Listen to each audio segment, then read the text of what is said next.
It's time for RealAg Radio on Rural Radio Channel 147 on Sirius XM.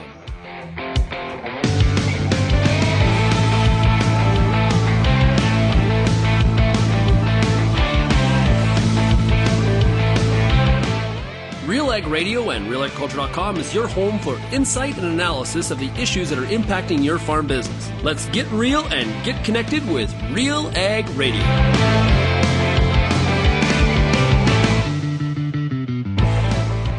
Welcome to RealAg Radio here on Rural Radio 147, Sirius XM. Shaun Haney, your host here on this Wednesday. It is the midweek edition of RealAg Radio. Thanks, everybody, for making RealAg Radio and Rural Radio 147 a big part of your workday. Also, great to have everybody here listening on the RealAg Radio podcast as well. So fantastic that we are, well, hard to believe. We're already like kind of in the mid-June here. Hard to believe. The calendar just continues to move fast, I tell you. Hey, today on the show, we got Jim Wisemeyer, DC policy analyst. We're going to break down what is going on with this budget reconciliation bill. What are some of the ag characteristics or pieces in the bill that you need to know about in this big, beautiful bill as it has been tagged? We're going to hear about Secretary Rollins. She's on the Hill this week, or today, I should say, sorry. What are some of the things that she's going to talk about? China-U.S. trade deal, or what are the components of that, and where do we go from here? I think I just got that and a whole lot more with Jim. Always love having Jim on the show. We've got a new Mind Your Farm Business podcast out. It's an interesting one. It's one of my favorite episodes I've done in the past while. It's with Ted Oakley. Now, Ted is he's a money manager. He is somebody that takes care of the wealth of some pretty significant individuals out of Austin, Texas. And he was my guest to talk about a book that he's written, which is Second Generation Wealth. And it's not just teaching the next generation about money, it's also teaching them about wealth, okay? And there's some wealth in our industry, but are you really doing all that you can? Are you doing your kids a service by how you talk to them about money and wealth? And are you setting them up to succeed or fail, and how to deal with some of that money? We'll talk to Ted about that. I'll play a clip for you, and then encourage you, of course, to go to the Mind Your Farm Business podcast or mindyourfarmbusiness.com. We're also going to have Matt Makens here from Makens Weather. We're going to get a weather forecast for what is going on in the market out there. So looking forward to that as well as we're into the growing season here. We got winter wheat harvest, of course, in the southern U.S. well underway. And we got some crop up in the northern plains and in western Canada and across central and eastern Canada as well. If you have any feedback on today's show, we'd love to hear from you. You can send me an email, shaney@realagriculture.com. You can also call the RealAg feedback line, 855-776-6147. I do want to encourage you to make sure you're getting the Real Agriculture emails. You can do that by going to realagriculture.com/subscribe. And there's a whole list. We got a lot of emails that are going out. But the best part is you get to choose which ones you want to receive based on topic, based on region. You know, you can segment yourself, so to speak. Of course, there's the Western update. There's the Eastern Canadian update. We got a Mind Your Farm Business email where you just get farm management content. That one's awesome. The Agronomist has an email. Machinery, dairy, cattle, everything. And maybe you got an idea on an email we should be sending out. You can send me an email on that if you want. But remember, you can go to realagriculture.com/subscribe. Okay, let's take a break. Let's get to Jim Wisemeyer. He's standing by. He'll join us right after this.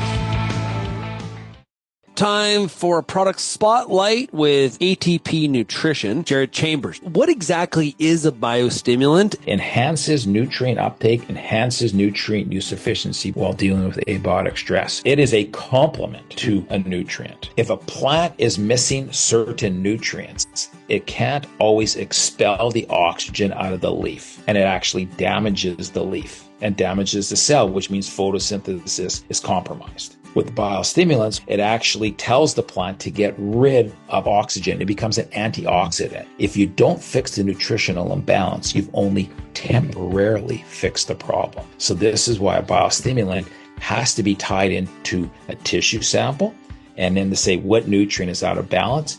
What is your targeted goal? So my treatments are going to be target this 1 to 2 nutrients with the biostimulant in it. For audience listening in the U.S. or in Canada, where do they go? They go to atpag.com. Peter Johnson at Wheat Pete, RealAgriculture.com, and what an opportunity! Oh my gosh! You think you can't grow better wheat? You are absolutely wrong. We're going to show you how to strive for those record wheat yields that they get in the UK and in New Zealand. You can grow 150 bushel wheat. I'll show you how. Catch Wheat Pete's Word every Wednesday on RealAgriculture.com or download the podcast on iTunes or Spotify.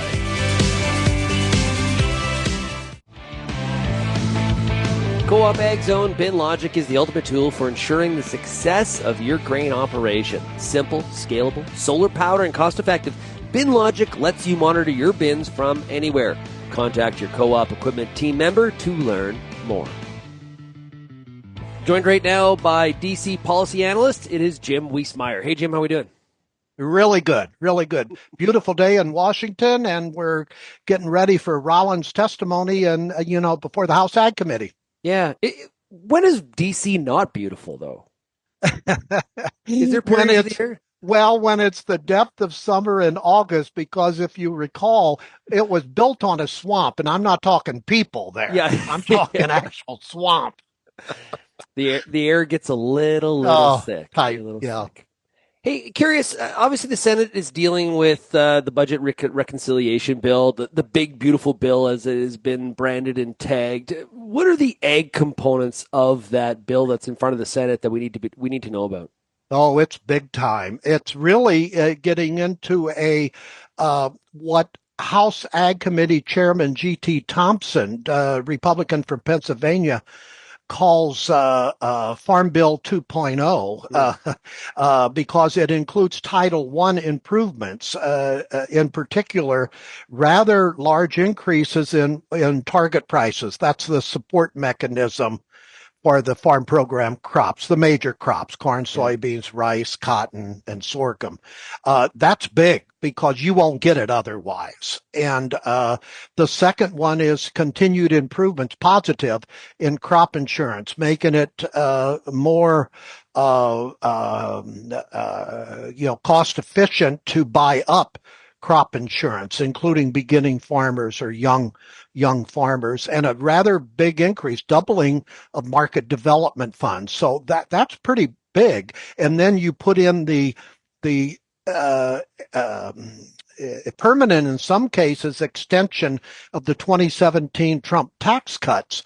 That impacts agriculture from a equipment depreciation perspective, estate taxes, a significant increase, and some inflation aspects to that as well. Overall, it's a very farmer-friendly measure. And let me just give you a bottom line. You'll see reports and everything, especially from the media in the U.S., that wants to always pit a battle that something's not going to happen. I think it will happen, a high odds, because if it doesn't happen, the Republicans can kiss both the House and Senate away in 2026 elections. That's how important it is. And the reason it's important is because of extending those tax cuts. Is that correct? Absolutely, because you get the biggest tax increase the U.S. has ever had if they don't do it. Now, we're going to go through some kerfuffles here for sure, because the House version is going to be different than the Senate. But they're working closely with each other, the leadership, the Republican leadership in both the House and Senate. But it's almost like making, sausage. Okay, you don't want to. You want to get to the end result, and that's what I'm waiting on. I'm not going to do all the twists and turns, but we'll eventually get there. Yeah, sometimes how the sausage is made is a little bit ugly, but you like, at the end of the day, you like to put it in the barbecue. Oh, absolutely, with sauerkraut to boot. Man, absolutely. Okay, now you said very Farm Bill 2.0. So what does this mean for the Farm Bill? How does this work?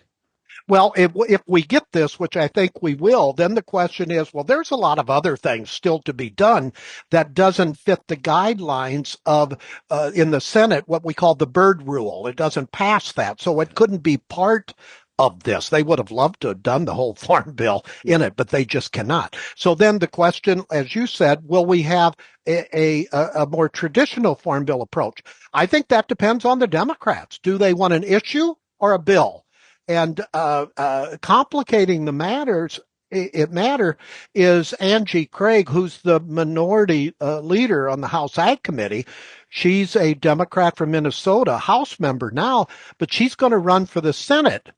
When I talked to G.T. Thompson last week in Lake Placid, New York, he told me who will come to the table for Angie Craig. Will it be the representative or will it be the would-be senator?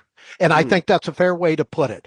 I think there's enough agreement to get a farm bill if they want one, because you're going to have a lot of the controversies out of the way with the Title I, the food stamp, the worker requirements that Democrats hate, but that'll be done. So that's what I said. It's going to be, depend in large part on the Democrats. Do they want a bill or do they want an issue going into the 2026 elections? Yeah, and those reference prices, my understanding is some of the crops are almost below cost of production, and that's kind of the trigger point, correct?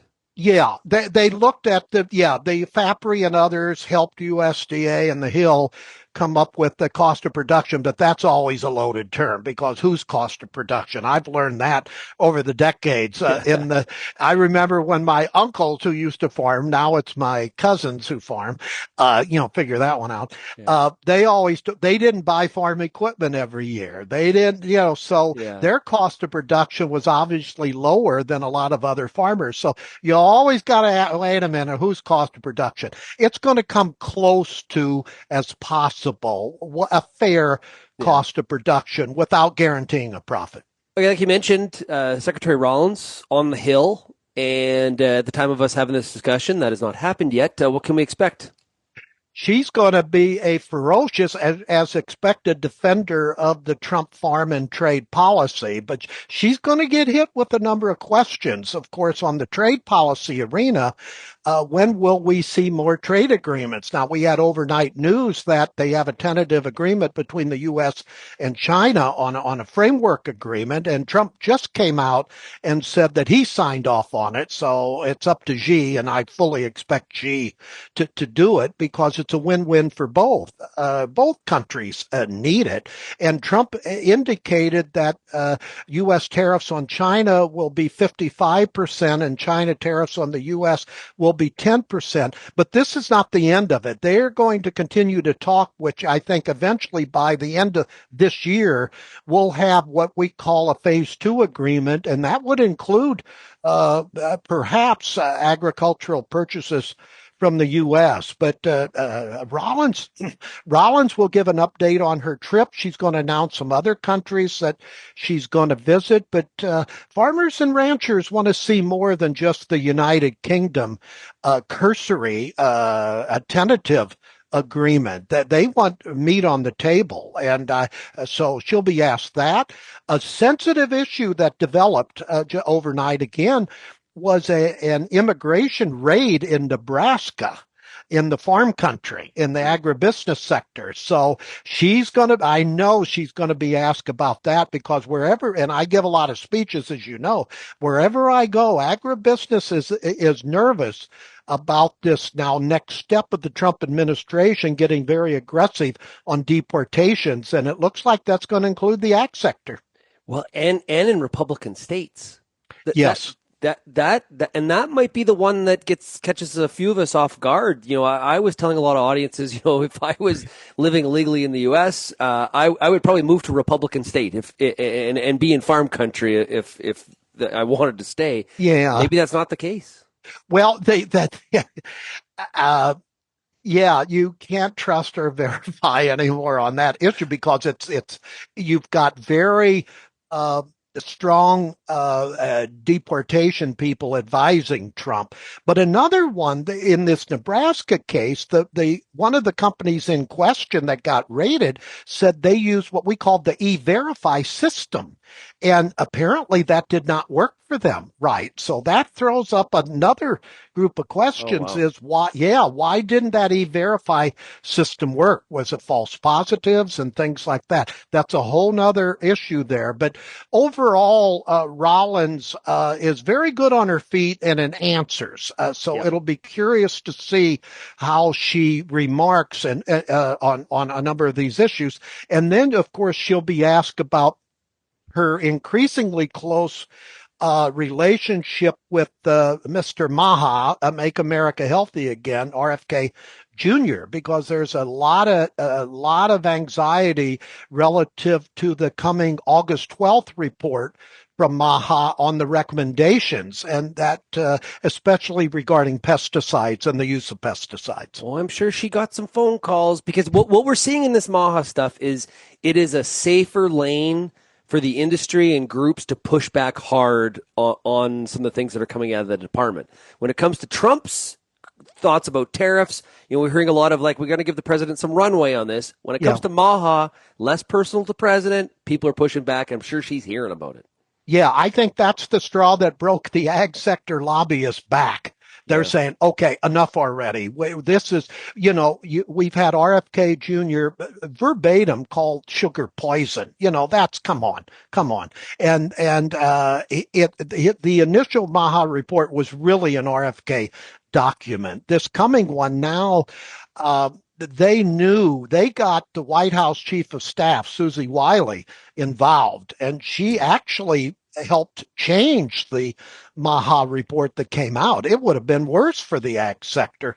And now they've been meeting with various ag and ag industry groups. So they know they've got a PR problem going into this report. But at least ag has a seat at the table now to voice their concerns. Yeah. Hey, any update on when we're going to hear about these RVOs? Oh, yeah, by the end of the month. The rumor mill was going yesterday, but it's really on another subject that EPA will announce. But I think the history clearly shows that we'll get an announcement on the 2026 and maybe more mandates and any waivers by the end of this month, this year. And hopefully that then that'll temper all these rumors. I was watching a press conference, I guess, or there was a Q&A in the Oval Office this week, and it was interesting. President Trump was talking about what's going on in California, but what I thought was interesting is that Rollins was again right there. It kind of felt like what they were talking about was kind of an issue outside of her kind of lane of responsibility. She's obviously very close to the president. A lot of people talked about she's the most influential person in cabinet, very connected to him and has a history with him. Do you think she's is there bigger plans for her? Is she secretary for long? I think that if you recall, she was in the top running to be White House Chief of Staff. Susie Wiles, Susie Wiley was picked. So I wouldn't rule her out coming into if Susie leaves, because that's a hard job, because you're a can you imagine being a gatekeeper for Trump? Well, especially when everybody knows they want to be the last person that talks to him. So you would be constantly telling people no. Yes. No. And you said it, he trusts her, and because they're a close relationship in the past. Yeah, I have not seen a USDA leader as close to a president since Dick Ling under President Reagan, because if you recall, Ling was California Ag Secretary when Reagan was governor of California. So, yeah, I would say that, I don't know, but I would speculate that she would be in the running if Susie ever left. But she is one of the more articulate ag secretaries that I've seen. I'll tell you that. And she does her homework. I mean, I've had staffers tell me, much like Trump, she'll call them up at 12:30 at night for a briefing, or 4:30 or 5 in the morning. I mean, so that's Trump-like there. And I've seen her at meetings. She sits down and takes notes. She does. And what I like with any cabinet member, they'll listen. I have personally been around her about 3 times, I think now. And one of the anecdotes I've heard a couple times is on the note thing, taking really detailed notes, and then things from those notes or that, and people know, like when something kind of odd or off the track is brought up, people know that it has to do with those notes because it comes up like a week later. And what about this? Like, so Yes. yeah, she follows through. Now she's getting into the area now where she has to deliver on honeymoon's some over. things. It's getting closer to being Honeymoon's over. Like I said, this deportation, the egg situation, it's not ended, but they got a story to tell on the rapid decline in egg prices and the bird flu, situation with their 5-point plan, and she'll probably mention that to today. But the trade policy arena, as we said, farmers now, when will we get some trade agreements with India, with Vietnam, with the EU, however hard they will be? I think we're finding out, Shaun, and I think you would agree with this. Even the Trump-like trade agreements are like in the past. They're excruciating to conclude. Yeah. And frequently you get framework agreements to be filled in later. It just doesn't happen quickly. They are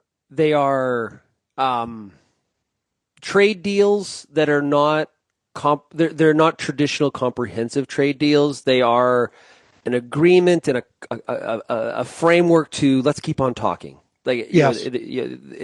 There's bits and pieces.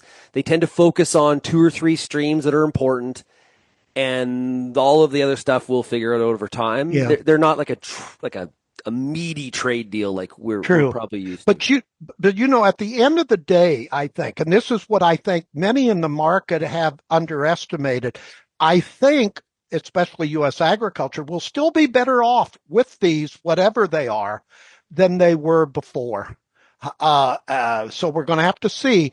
But what this administration is doing that I haven't seen anyone do in my 50-year career to the degree they're doing is going after non-tariff trade barriers. Yeah. That's difficult. Now, if we can get even a tidbit of that, I think that's success.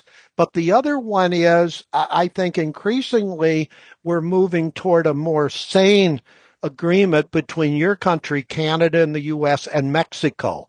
I think he's working with Mexico's President Shinbine on modifying the metals tariff, not totally taking them off, but that news broke late yesterday as well.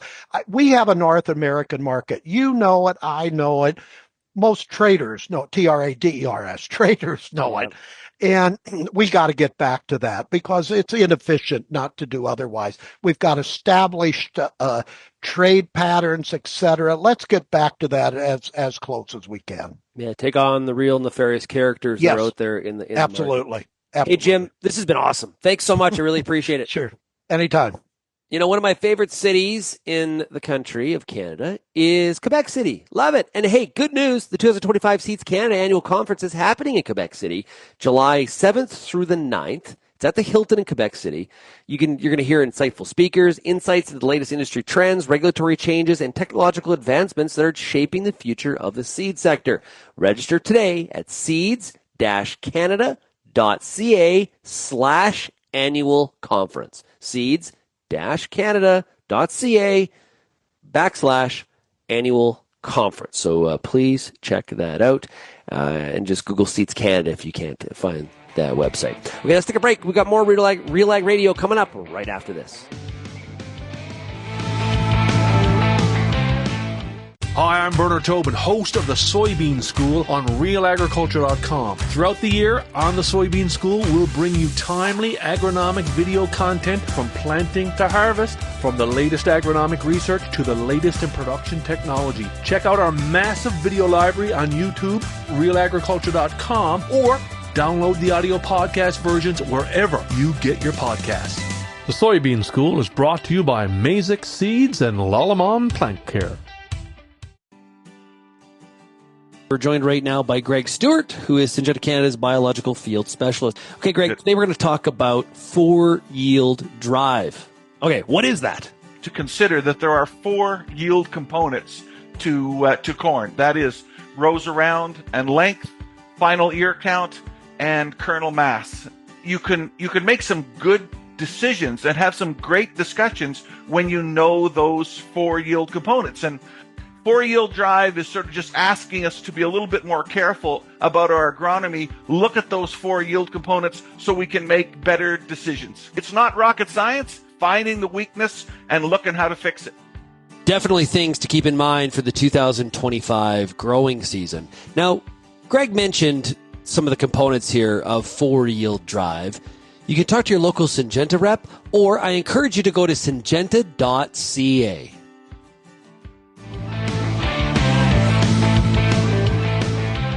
And welcome back to RealAg Radio here on Rural Radio 147, Sirius XM. You know what? Let's talk some weather. We are into the middle of June, and now we've got to deal with the rest of this growing season.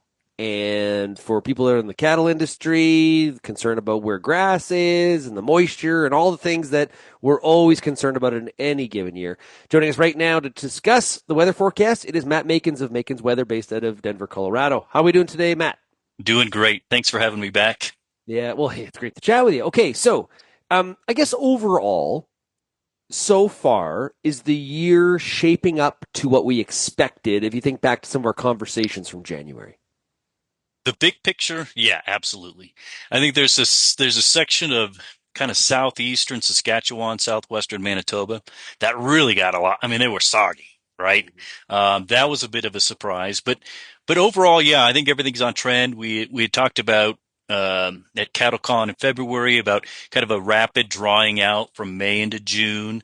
And I think for the most part, that's on schedule. Maybe someone in central Alberta or Saskatchewan might say, hey, we're not yet. But, you know, by and large, we're seeing that a faster dry out phase than what we had last year by a couple, 3 weeks or so. But yeah, I think everything is generally on track. You know, out in central and eastern Canada, I've heard from a lot of farmers, like in Ontario, they're like, man, it has been cool. It just doesn't feel like we've got off to that. It's not as warm as it should be. And I've been in Ontario this week, and I can attest, like the other night I was at a friend's place, and we had supper outside. It was nice. Then it got a little bit closer to, you know, the sun dropped, and it kind of felt like Western Canada or being in Colorado where the temperature drops. It just doesn't feel warm yet. Yeah, to me, I love that. I mean, that's me. Yeah, I know. Above 65, I'm melting. Okay, but yeah, it's been a generally cooler kind of start to the summer, and part of that is we've kind of caught a more active storm flow in parts of late April, May, and that's been cool. Drawn in some cooler temperatures too. And I know there's been some temperature struggles on getting some emergence and things like that, and turning. Maybe some pasture has been a little slow to develop. But yeah, it's been cooler. But as we go throughout the summer, we'll probably see a delayed warmth into fall. So spring, we kept the cool around a little bit longer, and fall will probably keep the heat around a little bit longer, just to balance everything out as nature likes to do. Oh, beautiful falls I think they're the best. Like it's great for harvest. Okay, there's that. Yep. But it's college football starts. We just like fall, like a beautiful warm fall is just so optimal. Okay, so western half of the U.S. Okay, what's the moisture condition and how are people? What's the outlook? Dry bias? We're really dry. The western U.S., especially the Southwest. The drought is just staggering. I mean, it hasn't shifted, and it's just developing, building upon itself. We're getting a lot of record heat across the West. As you and I are talking today, it's record temperatures across the West, and that trend likely continues. So June looks very dry and very hot for the western U.S. We're already worried about wildfire dangers to the west because of this. Pasture conditions are not very good, with the exception of the Pacific Northwest. Their pastures are in decent shape. They had overall a decent winter. So they had a good start to the season, but they're going to see rapid drying over the next several weeks. So Western U.S., they're drought. That's what they're thinking is drought. And locked in. Pretty much locked in, okay. Yeah. We'll have a couple of weeks here and there with some monsoon. That's the thunderstorms that hit Arizona and New Mexico. Yep. We'll get some of that, but it may not be enough or widespread enough to save the season or to eliminate the drought. This week I was talking to some ag retails from the Midwest, and boy, some of that corn and soybean crop is off to a great start based on some of the things they told me. What are we expecting throughout the western and eastern part of the Corn Belt? So central and western Corn Belt. So picture Iowa west, okay? Well, basically just Nebraska and Iowa, but that general region. We're going to see likely to see rapid heating and rapid drying through late June into early July. And that's been, it kind of works like a teeter-totter on a playground. If the southwestern U.S., Arizona, gets a lot of rainfall in July, so take your teeter-totter up, they're getting the rain. Yep. The other side of that teeter-totter is getting nothing, and that typically hits Iowa and Nebraska. So the pattern is not favorable going into pollination for frequent moisture. They'll get some water. The timing had better be spot on to the minute, as kind of that long-term frequency and heat is going to be more against going into pollination. So that's an area to watch out for. But go from, say, the eastern half of the Corn Belt, conditions are more favorable. They're going to have more frequent water. Their soil situation is better initially. So you're going to see kind of different headlines. But watch out for some talk out of Iowa, southern Minnesota, Nebraska, perhaps Kansas, right around late June, early July. And they're going to be talking probably about some drought and what their worries are going into pollination. Oh, man, we experience – that's going to be disappointing, especially with the good start that we're off to, right? But we experienced this last year in Western Canada. Crop was off to a great start. It looks awesome. And then the heat turned up at the wrong time, and yields were disappointing. What about when you get into like Ohio and Michigan and those regions of the U.S.? They're going to face some drier moments that might concern somebody at a moment. But by and large, they're in much better shape moisture-wise than central or west. So, if I were to say where would I be concerned most about drought on the crop, it's right on Iowa. Oh, that's the but heart, I mean, that's the heart of the corn crop right there. Yeah, that's where. Yeah, that's kind of the breadbasket, if you will. But in the last several years, the hybrids they're growing, irrigation, all that stuff. A lot of times what the weather says, these hybrid, whatever these guys are geniuses are creating, that seed is like, I don't care about no drought. I'm going to give you lots of corn. Yeah. So, I'm just speaking relative to what the weather conditions are like, not what the hybrids are possibly doing and those kinds of things. Yeah, well, and we try to kill the corn crop at least 2 or 3 times in a season. So we're just doing what we're expected to do. Central and Eastern Canada. We had mentioned kind of off to a bit of a cooler start, but what's the outlook for that part of Canada? So as we go through the next several months, temperatures are obviously going to start to warm up. But if you would look at a map and say Eastern Canada, Western Canada, just divide it in half, Eastern Canada does stay more temperate, a little closer to average. So your temperature anomalies would be more like a 0.5 degree Celsius to 1.5 degrees Celsius over the next several months. Western Canada is going to be hotter than that. So with a more moderate start to the season, soil moistures are pretty decent there, and that's going to help curb some of the summer heating. So look for it. Yeah, it's going to be a warmer than average season, but not by huge staggering numbers. And moisture-wise, there's going to be some drier moments. And as we go through late summer, people are going to start to say, where's the water? And then we'll hit, August, September, October, and there's going to be kind of a band of moisture. And that will start basically, let's just say Great Lakes. And that band of water, that precip flow, will migrate northward as we go through the summer into the fall, so central Ontario and then northern Ontario as we progress. So there's going to be a moisture swing, kind of a tail that goes through that region. So again, it'll come down to timing, but at least you're not dealing with, oh my gosh, we're going to be staggeringly hot and maybe not enough water. At least the summer temperatures are going to help, and we'll keep our fingers crossed that we can swing that moisture through just at the perfect time for everybody. Before we had this discussion, I was talking to one of our staff members that lives in northern Saskatchewan, and she said, please have Matt say it's going to rain. Is it going to rain on the prairies, Matt? We are getting rain, okay? For But Saskatchewan's sake, the southwest part of Saskatchewan is going to be the warmest and absolutely the driest through the summer. Everybody's going to be pretty warm. We do have some soil moisture surpluses in the east, the southeast mostly. That can help keep that area perhaps a little bit wetter, perhaps a little bit cooler. But, the probability for moisture in Saskatchewan is best in June. And then July and August, that chance drops off. So she's not in the driest part of Saskatchewan. You can tell her that. Okay. Okay.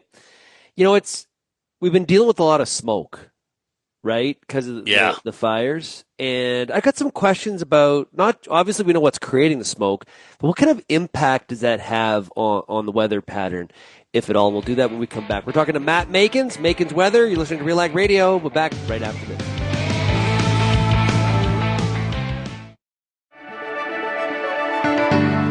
Built on over 100 years of seed innovation and unwavering commitment to farmers, Pioneer 100 Series canola hybrids deliver a step change in yield performance and agronomic traits.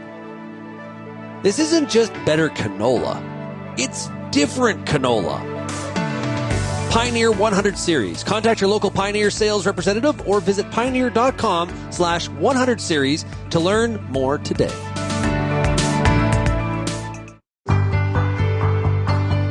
It's summertime, and you've got a lot of important decisions to make when it comes to your corn crop.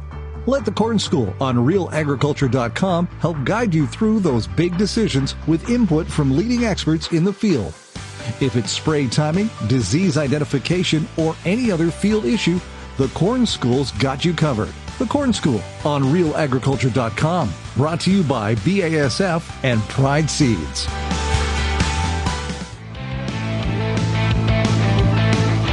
Talking weather here with Matt Makens of Makens Weather, based out of Denver, Colorado. Hey, Matt, you just mentioned some of the precipitation expectations for the Western Canadian prairies. What about temperature?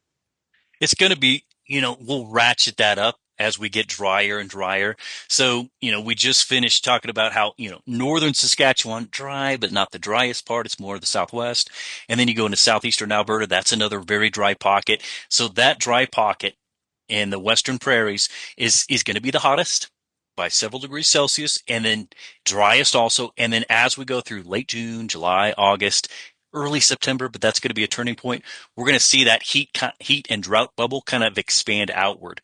So, very warmest would be anybody east of the mountains through Alberta and western Saskatchewan. Those will be the warmest. And those temperature anomalies probably, you're going to say it's going to be a warm summer, but over the last 5 years, it's not going to be your hottest of the last 5 years. Your anomalies would be more like 1.5 degrees to 3 Celsius on average over the next 3 to 4 months. Certainly the warmest part of the country. Yeah. But you've had some hotter summers here recently. So it kind of feels like, if I look at all of the geographies, and you correct me if I'm wrong here, but it just feels like we're kind of same. What we've kind of been experiencing to different varying degrees. Is it not? It just kind of feels what we've been sort of going through the past couple of years. Right. Yeah. If you take probably the last 5 years out, let's just average out 2020 through 2024. Yeah. Give me the average. That's likely what you're going to have for this year. So by and large, that's warmer than average. And by and large, that's drier than average for the prairies. A little different out in Ontario and Quebec, but that has kind of been the rule of thumb. And we're just basically, because of those 4 years, we've been kind of stuck in this La Nina thing and only one El Nino year. So we've only had 1 year where we've tried to flip the weather pattern. Overall, it is consistent over the last several years. You're right. Yeah, so I mentioned the smoke, and obviously there continues to be some bad wildfires, and depending on where you are and where the wind pattern is, you're experiencing some pretty smoky conditions. Like I heard today in Saskatchewan, it is absolutely thick and brutal. we've been talking about the impact that has on crops and herbicide efficacy and stuff like that, but does it have any impact on weather patterns, or is it just an outcome of the weather pattern? Both. Okay. Okay. The smoke, sadly, based on the weather pattern, is likely it's going to be summer long. Mm-hmm. Okay. Unless we can do something about the fires, the weather pattern is getting locked into what it wants to do for the rest of summer, basically by now or next week. Okay. So we're going to keep this perpetual flow of smoke, and it's going to hit Saskatchewan. It's going to hit Manitoba. It'll drift into the northern U.S. And the bigger that and more stagnant, if you will, this plume of all this smoke, there will become regional and larger climate impacts. The bigger that plume gets, you begin to alter temperature patterns, especially at the surface, and you can alter precipitation patterns. And I'll break that down a little more specifically here. So if the more smoke you add to the air, okay, when you bring in clouds or humidity, when you're trying to develop rain, any sort of rainfall, that humidity in the air likes to grab a salt particle, any mineral, or it will cling to dust, or in this case, it'll cling to smoke particles. And then it builds a raindrop around this. If your air is clear, the process, if you will, happens one way. But if you fill it with smoke, now you're altering how we're forming the precipitation. Maybe that impacts the overall magnitude of how heavy the rainfall is or how far it spreads out, those kinds of things. Now, when it comes to temperatures, if you're building this blanket of wildfire smoke, underneath that, perpetually, day after day after day, that land mass is not getting as hot as it otherwise would. Right. So that has a global system impact to it as well. So yes, absolutely. A small fire, not much. But as you add more and more smoke, and we're talking, the size of a province, and then we add 3-4 provinces worth of smoke, then yes, you do get these impacts. And they will go downstream. Absolutely. Wow. Okay. So what does it tell us then? How does that at all impact some of the things you told us earlier about the forecast, or did you factor that smoke into it? In today and really since April, the wildfire smoke has been an element into the forecast that I produced. When we spoke at CattleCon in February, we'd kind of briefly mentioned, the wildfires are probably going to be bad again this year just because the snowpack probably isn't there. And so it wasn't really a factor then. So the forecasts for the summer were hotter. But as we hit March and April, it was clear we were not getting the amount of snow late in the season to help this situation. So then, the weight of the wildfire impactor did grow in the forecast process. Yes. Okay, we got about 30, 45 seconds. Yep. What's the big thing that you're watching from a weather pattern perspective here through the summer months that may change some of the things you've told us today? I think overall it's going to be mostly Western Canada, mostly BC, perhaps Alberta as well. There's a big blob of heat in the Pacific Ocean. If it drifts into the Gulf of Alaska, it's going to be a lot hotter and a lot drier across the west. It's already hot and dry. Make it more so if that drifts into place. Right now, it may hang out to northern Pacific, but that's what I'm watching. We don't want that hot water to get too much closer to us. Oh, I thought you were going to drop something like, if this happens, it's going to be wet in parts of like Alberta and Saskatchewan. I was hoping for that, Matt. You disappointed me there. I'm sorry. I'm good at that. I'm the man of disappointments. Great insights. Hey, Matt, thanks a lot for joining us here today. You bet. My pleasure. Anytime. That is Matt Makens, Makens Weather. We're back here on RealAg Radio right after this. I'm Lindsay Smith from RealAgriculture.com. Join me Monday nights for The Agronomists, a 1-hour live and interactive show broadcast across YouTube, Facebook, and X. Monday nights at 8 p.m. Eastern, I host expert agronomists from all over the country to give you answers to some of the toughest agronomic questions. Join us live or catch the replay Tuesday morning. That's The Agronomists with me, Lindsay Smith, Monday nights live at 8 p.m. Eastern. How's your seed quality? What should you treat with? What about herbicide carryover and environmental concerns? Spring is here, and you've got a lot of things to think about in regards to your pulse crop. The Pulse School on Real Agriculture has information and advice for all these questions and more to help you navigate this season. Brought to you by BASF. Pulse School episodes are available at pulseschool.com, realagriculture.com, or as a podcast on your favorite streaming service. Download the latest episode today. For nutrient management, the latest weather, market, and ag trends, The Dirt, an economics podcast, is your place for farm-smart topics to boost your profitability. Join Mike Howell on Season 4 of The Dirt podcast, available now at nutrient-economicswithak.com.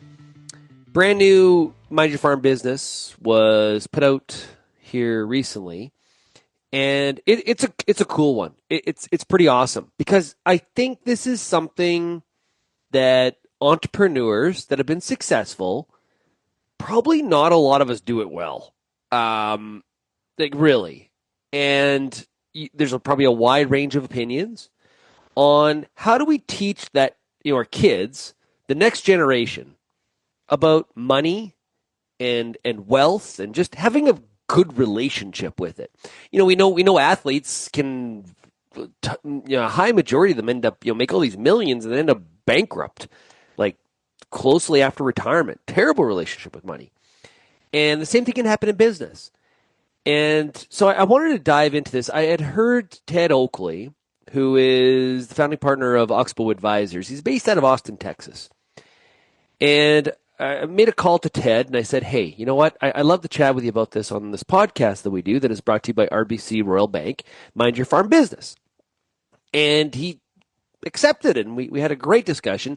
The entire interview is posted at realagriculture.com, and you can search Mind Your Farm Business wherever you get your podcasts, and you should subscribe to the podcast and definitely listen to this episode. Ted wrote a book called Second Generation Wealth. Encourage you to pick that up. And let's play a clip. I talk about one of the places that we started was talking about the behavior of people and how that impacts their relationship with money and wealth. Well, the human behavior part of the problem about it is that all of a sudden, most of the people that have a business ongoing, they work so long and hard in the business, and they probably have spent, unfortunately, and I'm not saying there's a price for success, but they spent less time around their children than maybe their spouse has or something like that. But when they do have this big liquidity event, things really change for everything. And what happens is, I think they forget, for them, it was really hard to make money. It's, they had to go from nothing for most of them to really making a lot of money, or having a lot of money. And they have this idea that I wouldn't want that to happen for my kids, which is exactly the reverse of what it should be. You should want your kids to have to struggle. And you should want your kids to have to make it on their own. That's what you should want, because that's what creates character. And you can't create any character if you don't have any obstacles, And there's a great book by Ryan Holiday, a guy here in Austin, called Obstacle is the Way. And it's really about that. You have to have obstacles to really create a lot of character. And I think that's what they fail to realize. Now, for a lot of people in agriculture, land values have really accelerated the past, 20, 25 plus years. So there, we always talk in farming, you are what is it? Equity rich and cash poor. Some farms sell, and there's that liquidity event you're talking about. But even an operational farm can have a lot of wealth around it. A lot of people will say, you know what, you need to make sure your kids work off farm before they make that decision to come back. I'm assuming you're a big believer in that kind of scenario. I am. I have to tell you, though, now I'm unlike a lot of people in this business. I grew up really poor, so I worked my whole life on farms. I've run tractors, I've planted, I've cut hay, I've baled it, I've hauled it. I've put crops in, and so I know what that's like to have to crank that up early in the morning and work it during the day. I know what that's like. I guess the one thing I would say about farming, it's different from other businesses is this, and this is something I think is a plus for farming, by the way.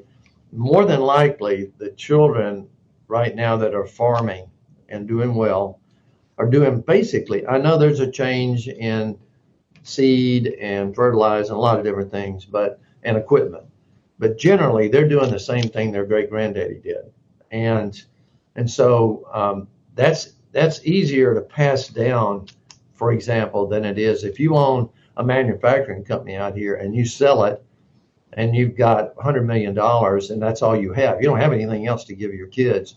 At least while those kids are on the farm growing up, they can work, okay, and then have them go out. And my idea is, look, go out and spend 5 or 6 or 7 years working for somebody else. It may be in farming. I'm not saying it's not, but I'm just saying they need to work for somebody else and not you as the owner, because you're the mom and dad, and go out and realize that when they do that, just because their last name ends in something, that doesn't make any difference when you're on the outside, because you're working for somebody, and you may be the biggest farmer in the county, and you people look at you differently than they would if you're in another county and you're just working for somebody. Your name is just another name. That's the way you got to feel it when you go out there, and I think that's what they should have their kids do. My opinion now. Okay. Yeah. You emphasize preparing the hares, not just preparing the money. But what does preparation of that next generation look like in actual practice? Well, the practice of it is they should have to earn their own money from, I think you should start working kids, preferably if you can work them off the farm in another farm or somewhere else, even when they're 14, 15, 16 years old, have them working somewhere. There's always jobs they can do. They can work the feed store. There's a lot of things they can do. But if they can do it, okay, that's where they are, because they need to start earning money. And then when they leave, if they want to go to college, it's fine to pay for their college, give them a car. But after that, they need learning to handle money is paying the bills, paying the rent, paying your car, paying for whatever car problems you have, just everything on day-to-day life, and not getting money from your parents. If the parents solve every single problem that kid has, then they're setting them up for disaster, because they never learn to really, really handle money, if that makes sense. So I highly encourage you to check out that entire episode of the Mind Your Farm Business podcast with Ted Oakley of Oxbow Advisors. Just trying to understand how to set your kids up for success, right? Maybe you're running a really successful farm or ranch, and you want the next generation to do the same. But maybe some of the things that you're doing are actually impacting and setting them up for maybe failure in terms of the relationship with money. So encourage you to check out that entire episode. I think it's really good. A lot of Ted takes a pretty hard line. I'm not going to lie to you.